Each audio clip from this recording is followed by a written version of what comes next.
पर, खुद पर कोई विपदा या कोई संकट आता है ना, कोई परेशानी आती है, तो कई बार ना चाहते हुए भी कुछ ऐसे रास्तों पर चलने को मजबूर हो जाते हैं जिनके बारे में उस समय तो हमें ज़्यादा अंदाज़ा नहीं होता, लेकिन बाद में उसका परिणाम सामने आ ही जाता है।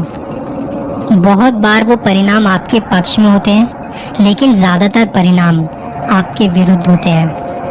करीब 14-15 साल पहले मेरी एक सहेली की मृत्यु के बाद मैं वो सदमा बर्दाश्त नहीं कर पाई।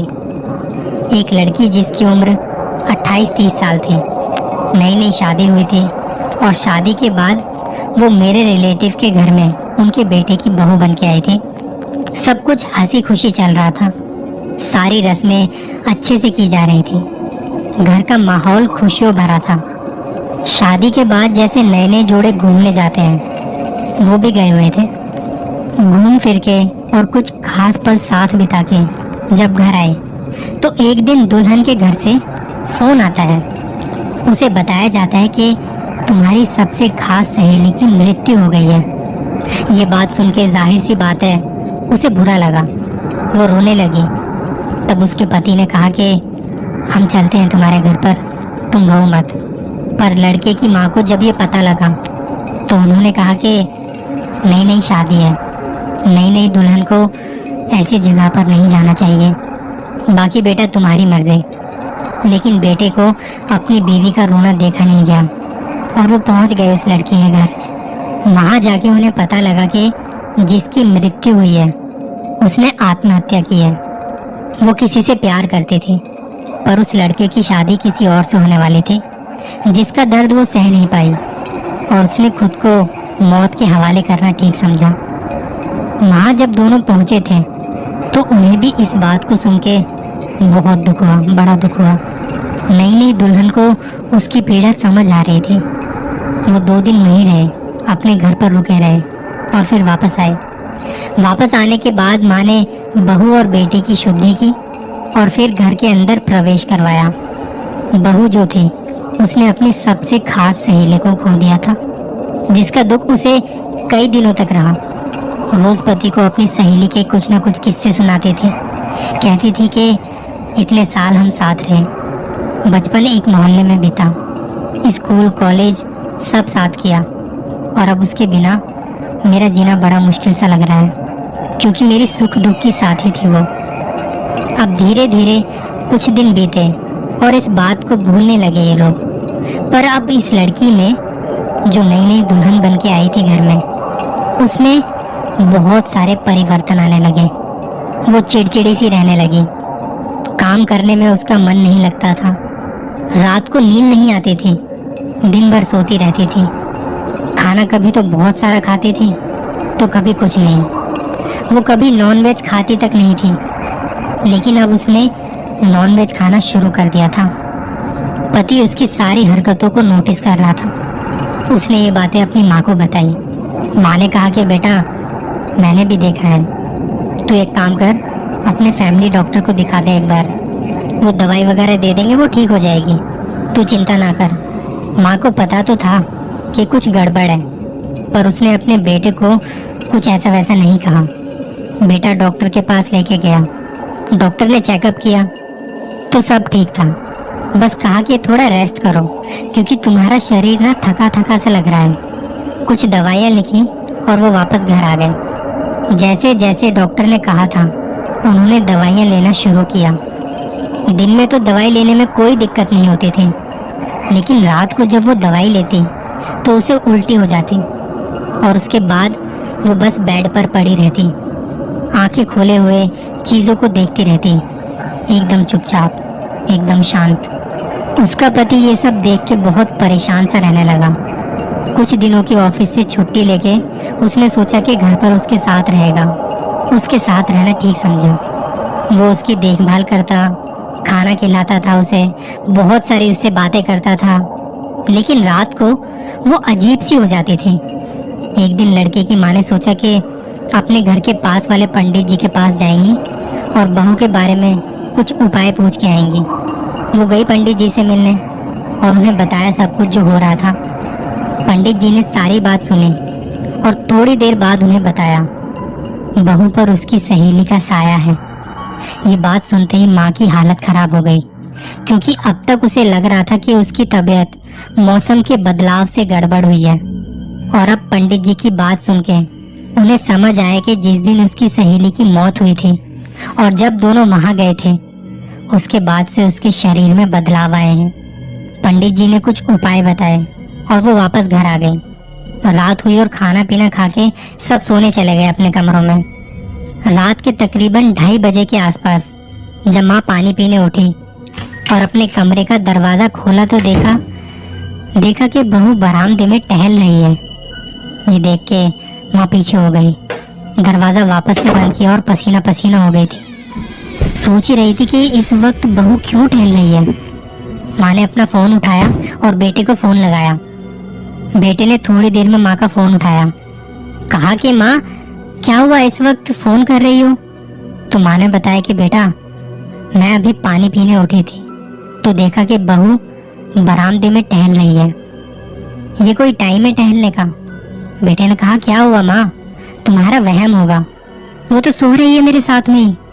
बेटे की बात सुन के माँ की सांसें चढ़ने लगी और उन्होंने दरवाजा दोबारा से खोल के देखा तो बरामदे में अब कोई नहीं था। अब माँ की प्यास वैसे ही बुझ चुकी थी और नींद भी आने का नाम नहीं ले रही थी। अगले दिन माँ ने अपने पति को और अपने बेटे को सारी बात बताई। दोनों ने कहा कि कोई बुरा सपना देखा होगा और इस बात को टाल दिया, पर माँ के दिमाग में ये बात शायद साफ थी कि उन्होंने बहू को ही देखा था। और पंडित जी ने भी कहा था कि उसके ऊपर कोई साया है। दिन भर का काम निपटाने के बाद रात हुई। सबने साथ बैठ के खाना खाया और माँ की नजर बार बार बहू पर जा रही थी। वो एकदम नॉर्मल लग रही थी, कोई अजीब बात नहीं थी। खाना खा के और थोड़ी देर बातें करने के बाद सब अपने अपने कमरों में सोने चले गए। माँ ने एक बार कमरे में जाने से पहले पलट के बहू की तरफ देखा तो देखा कि बहू उन्हीं की तरफ देख रही है और हंस रही है बड़ी अजीब तरह से। माँ ने खुद को जगाया और अपने कमरे में चली गई। आधी रात के वक्त जब बहू बेटे सो रहे थे तो माँ को बेचैनी सी होने लगी। बेटे को फोन किया और कहा, मुझे डर लग रहा है, तू एक बार यहाँ आ जा, मैं तुझे कुछ बताना चाहती हूँ। माँ की बात सुन के बेटा गया उनके पास और माँ ने उसे सारी बात बताई कि पंडित जी के पास गई थी और बहू के बारे में उन्होंने ये सब बताया है। तो बेटा कहता, माँ ऐसा कुछ नहीं है, तुम्हारी बहू अब एकदम ठीक है, मैं कल से ऑफिस भी ज्वाइन कर रहा हूँ, आप भी ना खामखा परेशान हो रही हो, सब सही है। बेटा माँ को सुलाकर अपने कमरे में वापस आया और देखा तो उसकी बीवी बेड पर नहीं थी। उसने आवाज दी, बाथरूम से पानी की आवाज आ रही थी। उसे लगा कि शायद वहीं होगी। थोड़ी देर इंतजार करने के बाद उसने दरवाजा बजाया, पर अंदर से कोई रिप्लाई नहीं आया। उसने थोड़ा धक्का मारा तो दरवाजा खुद खुल गया, पर अंदर कोई नहीं था। उसने पूरा कमरा छान मारा पर वहां कोई नहीं था। वो आवाज देता हुआ बाहर आया। उसने किचन में देखा, बालकोनी में देखा, उसे वो नजर नहीं आई। बस अब डाइनिंग हॉल बचा था। जब वहां गया और जो उसने देखा वो नजारा कुछ और ही था। खाने के टेबल पर उसकी बीवी खड़ी होके बाल खोल के गोल गोल घूम रही थी। जैसे ही उसका नाम पुकारा वो रुक गई और कुछ गुनगुनाने लगी। वहां की लाइट जलाते ही वो टेबल पर गिर गई। बेटे की आवाज सुन के मम्मी पापा भी आ गए थे। उन्होंने भी देखा और पूछा कि क्या हुआ बेटा, ये सब क्या है। सबसे पहले उसे बेड पर लिटाया, वो बेहोश थी। बेटे ने अपनी मम्मी पापा को सारी बात बताई। माँ ने कहा कि बेटा मैंने तो पहले ही कहा था कि बहू पर कुछ है, कुछ साया है। पंडित जी ने भी यही कहा था। जैसे तैसे रात निकली और अगले दिन देखा तो बहू का शरीर नीला पड़ चुका है। उसकी बॉडी पर नीले नीले रंग के निशान बने हुए थे, जैसे किसी ने उसको बहुत चोट पहुंचाई हो। माँ ने अब पंडित जी को घर पर ही बुला लिया और पंडित जी ने सब कुछ देख दाख के कहा, बहू को बचाना मुश्किल है, इसे किसी तांत्रिक को दिखाओ, वही कुछ कर सकते हैं। मेरे कुछ दायरे हैं, मैं उसके आगे कुछ करूंगा तो वो उपाय उल्टे भी हो सकते हैं, कहीं बहू को नुकसान ना हो जाए। पंडित जी ने अपनी जानकारी में जो तांत्रिक थे उनका पता बताया और उन्हें जाके वहां सारी बात बताई। वो उनके साथ वापस घर आए। उन्होंने बहू की हालत देखते ही कहा, इसके पीछे इसकी सहेली पड़ी हुई है, वो इसे अपने साथ ले जाके ही रहेगी। कुछ भी उपाय करना बड़ा मुश्किल है, फिर भी अपनी तरफ से कोशिश करके देखूंगा मैं। अब घर वालों के चक्कर कभी डॉक्टर के यहाँ लगते तो कभी तांत्रिक के यहाँ। डॉक्टर कहते कि रिपोर्ट नॉर्मल है और तांत्रिक कुछ और ही बताते थे।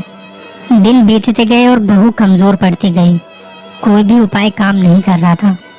एक रात पूरा परिवार बहू के साथ बैठा था, क्योंकि बहू ने कहा कि मुझे डर लग रहा है, आप लोग मुझे अकेले मत छोड़ के जाना।